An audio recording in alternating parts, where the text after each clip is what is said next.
Mr. Speaker, the middle class needs a plan for jobs and growth. As the economy struggles, the government hasn't delivered. Unemployment is stubbornly high, and 20,000 young people lost full-time jobs just last month. So why is the Prime Minister cutting $9 million from the youth employment strategy this year? The Right Honourable Prime Minister. Mr. Speaker, this government has an enviable employment record because we are pursuing a low-tax plan for jobs and growth. What they want to do on that side is raise taxes on Canadian families. Somehow they think that would help the middle class. It would somehow help the middle class to take away the children's fitness tax credit, to take away income splitting from Canadian families and pensioners, to take away the enhancement of the universal child care benefit, Mr. Speaker. These are good measures for middle-class families. It's why the Canadian middle class, unlike the middle class in most countries, has had good growth over the past few years, and we continue to be committed to move. The Prime Minister cut $9 million from programs that help young people find work. But he's spending $7.5 million on a new round of partisan government advertising. He's got the wrong priorities. When will the Prime Minister understand that taxpayer funds should be used to help Canadians, not the Conservative Party? The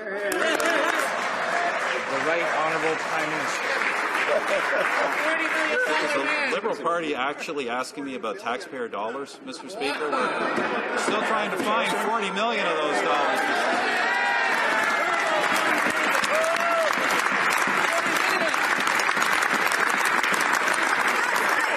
The right priority, Mr. Speaker, is to put money into the pockets of Canadians. The wrong priority is the Liberal Party's position against the family tax cut, its position against tax breaks for seniors, its position against the universal child care benefit, its position against the Canada Job Grant, against the Canada Apprenticeship Loan, against apprenticeship grants, against help for sectors. Those are the wrong priorities.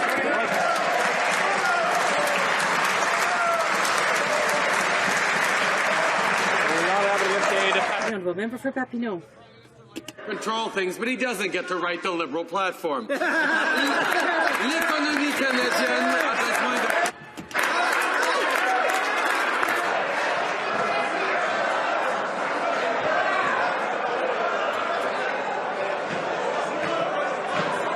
Order.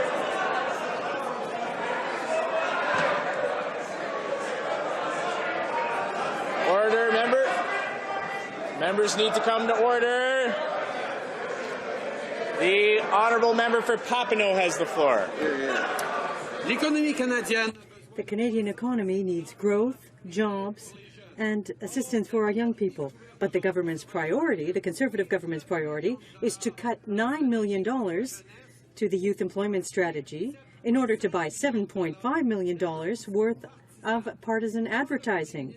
When will the Prime Minister finally understand that taxpayer funds should be used to help Canadians, not the Conservative Party?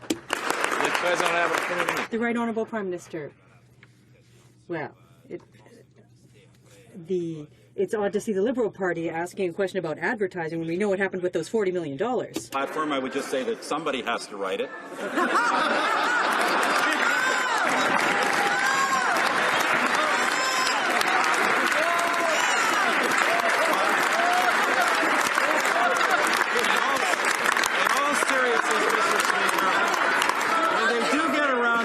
Platform down there, they don't get to run away from their record. And their record against benefits for families in the middle class is crystal clear, and Canadians are going to learn about it.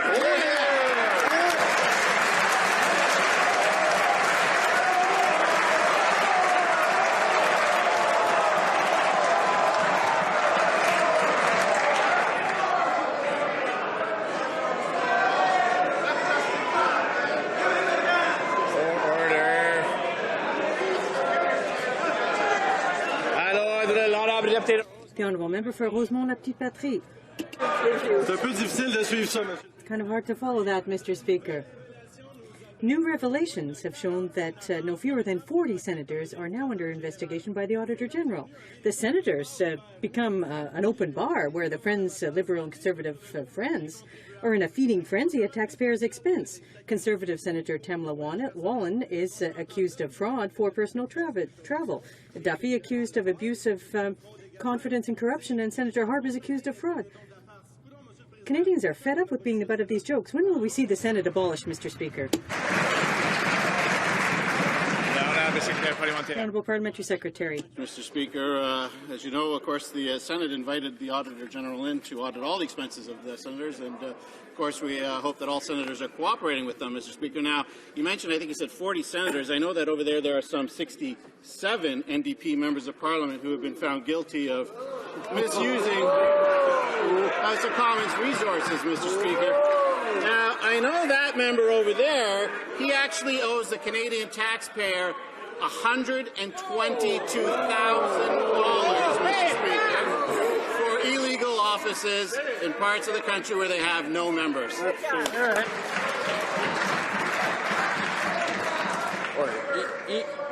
Order. Even for a Wednesday, this is getting quite loud. I'll ask members to come to order. I'm having great difficulty hearing the questions and the answers. The Honourable Member for Timmins James Bay. Thank you, Mr. Speaker. I mean, we're not talking about a Conservative kangaroo court. We're talking about hand-picked Conservative senators facing real court. Now, this is an important issue because the Auditor General has identified 40 more senators with dodgy expenses. However, the Prime Minister's lead hand in the Senate has said it's going to be up to those 40 to decide whether or not they should reimburse the money. But with Duffy, Brazeau, and Wallen facing breach of trust and fraud, that doesn't cut it. So will the Prime Minister promise to turn the audit over to the RCMP so we can determine if any other of these senators should be up on charges? Parliamentary Secretary. Again, Mr. Speaker, the Auditor General was actually invited in by the Senate, and of course we eagerly await the report that he will be presenting, Mr. Speaker. Now, at the same time, I hope that he will assist us, because as we know, Mr. Speaker, the actual leader of the opposition himself owes $400,000 to the taxpayer of Canada for illegal offices, for illegal mailings, Mr. Speaker. The gentleman beside him owes $122,000, and 66 other members of that caucus owe the remaining $2.4 million, Mr. Speaker. So hopefully they'll get on top of that and repay the taxpayers.